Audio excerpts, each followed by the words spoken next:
La Constitución es la norma superior del ordenamiento jurídico, la norma parámetro bajo el cual las otras normas se miden. Se entiende que todas las normas deben ser compatibles con la Constitución para que puedan ser eficaces en el ordenamiento jurídico. Así lo señala el artículo 51 de la Constitución. Y casualmente por eso es que la Constitución necesita en el transcurso del tiempo también responder al contexto, a los cambios estructurales que se puedan ir presentando. Nuestra Constitución no es la excepción. Nuestra Constitución no es estática, sino es dinámica, es decir, está en constante cambio para adecuarse a la realidad, a los cambios que se puedan ir produciendo en la sociedad o también en el mundo. Y es casualmente por eso que ésta busca diversas formas de adecuarse al contexto, a través de la interpretación, a través de la jurisprudencia del Tribunal Constitucional, a través de las leyes de desarrollo constitucional emitidas por el Congreso de la República y a través de un procedimiento expresamente establecido en la Constitución que se conoce como reforma constitucional. ¿En qué consiste la reforma constitucional? Lo que busca esta figura jurídica constitucional es modificar el contenido de la propia Constitución siguiendo un procedimiento previamente establecido en ella, en el caso nuestro en el artículo 206. Y ahí señala expresamente que el órgano competente para realizar de manera exclusiva la reforma constitucional es el Congreso de la República, quien conforme a lo que establece también el artículo 102 de la Constitución, en concordancia con este artículo 206, es quien se encarga de este mecanismo. ¿Qué señala el artículo 206 sobre la reforma constitucional? Señala el procedimiento de reforma y señala también quiénes pueden pedir esta reforma, es decir, quiénes tienen iniciativa de reforma. Respecto a este último, pues pueden pedir una reforma de la Constitución el presidente de la República con aprobación del Consejo de Ministros, pueden pedirlo los congresistas o también puede pedirlo la población, pero siempre y cuando reúnan un requisito del 0,3% de la población electoral cuyas firmas hayan sido corroboradas por el órgano competente, es decir, el Jurado Nacional de Elecciones. Que esto forma parte de el control y participación ciudadana que también lo reconoce la propia Constitución y la ley. Respecto a los procedimientos, nuestra Constitución, artículo 206, establece dos. Una sin referéndum y otra con referéndum. Sin referéndum implica ¿qué cosa? Que debe obtenerse una votación específica, una votación calificada. Si en 2 legislaturas ordinarias sucesivas se logra conseguir 2/3 del número legal de congresistas, el número legal de congresistas es 130. 2/3 representan a 87 congresistas. Es decir, si en 2 legislaturas se reúnen no menos de 87 votos, pues procede la reforma constitucional. Ahí estamos hablando de la reforma sin referéndum. Pero ¿cuándo sí será necesario realizar un referéndum? Será necesario realizar un referéndum cuando en la legislatura no se logra obtener el voto de 87 congresistas, sino menos. Y la votación es la mayoría, es decir, la mitad más uno. Estamos hablando de 66 votos, por lo menos. Entonces, si en una legislatura solamente se reúnen 66 votos, significa que para que esta reforma se pueda aprobar, tendrá que someterse a referéndum.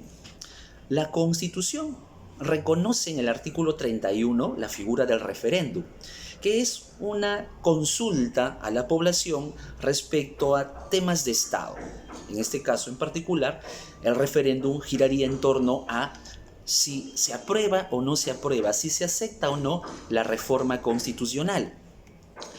También es cierto que esta figura del referéndum también ha sido desarrollada en la Ley de Participación y Control Ciudadano, la Ley 26.300, específicamente en su artículo 37, hace referencia al derecho de los ciudadanos a pronunciarse, conforme a lo que señala la Constitución, respecto a todo aquello que pueda ser objeto de consulta. Y señala incluso en su artículo 39, esta ley 26.300, que procede el referéndum para cuando se consulta sobre la reforma total o parcial de la Constitución. ¿Qué significa esto? Que estamos hablando de que la figura del referéndum, en el caso de la reforma constitucional, se encuentra no solamente reconocida constitucionalmente, sino también reconocida en la legislación especial, la Ley de Participación y Control Ciudadano. Y aparte de esto, el artículo 32 también de la Constitución hace referencia a que pueden ser sometidas a referéndum la reforma total o parcial de la Constitución.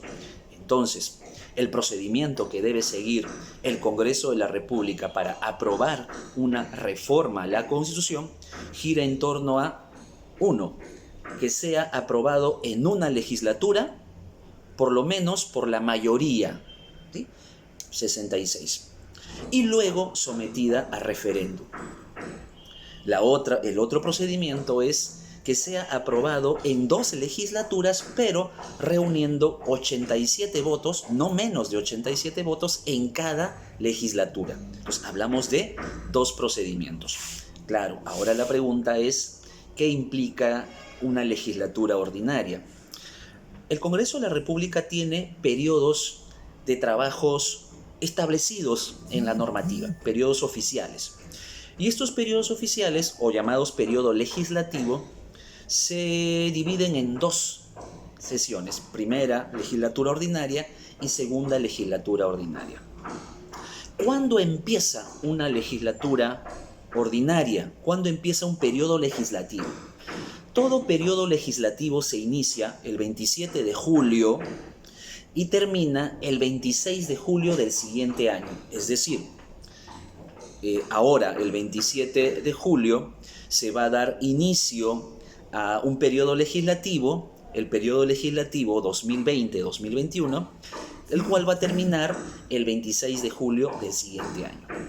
Entonces, ¿cuándo y cómo se divide cada legislatura? Hablamos que la primera legislatura se inicia el 27 de julio y termina el 15 de diciembre. Y la segunda legislatura empieza el 1 de marzo y termina el 15 de junio, conforme lo señala el propio reglamento del Congreso de la República. Entonces, esto implica que una reforma constitucional aprobado bajo el procedimiento de la votación calificada de 87, implica que esta votación de 87 congresistas más debe producirse en 2 legislaturas sucesivas, no alternadas, sino sucesivas. Esto, que si bien es cierto, no es fácil de conseguir, casualmente la idea del constituyente fue tener un mecanismo de reforma que no sea fácil, de tal manera que no se pueda alterar tan fácilmente el contenido constitucional, sino que responda verdaderamente a un requerimiento del contexto y de la realidad. Podemos resumir entonces que la reforma constitucional permite adecuar la Constitución a la realidad siguiendo el procedimiento que establece la propia Constitución en su artículo 206 y que dice que puedo hacerlo con un referéndum si en caso no obtiene la votación de 87 congresistas, o puedo hacerlo sin referéndum, si en caso logro obtener en 2 legislaturas ordinarias sucesivas la votación de no menos de 87 congresistas. Esto va a permitir que nuestra reforma tenga un nivel de rigidez que evite también por parte del Estado el uso arbitrario de los cambios que puedan alterar el ordenamiento jurídico y que puedan alterar también la seguridad jurídica.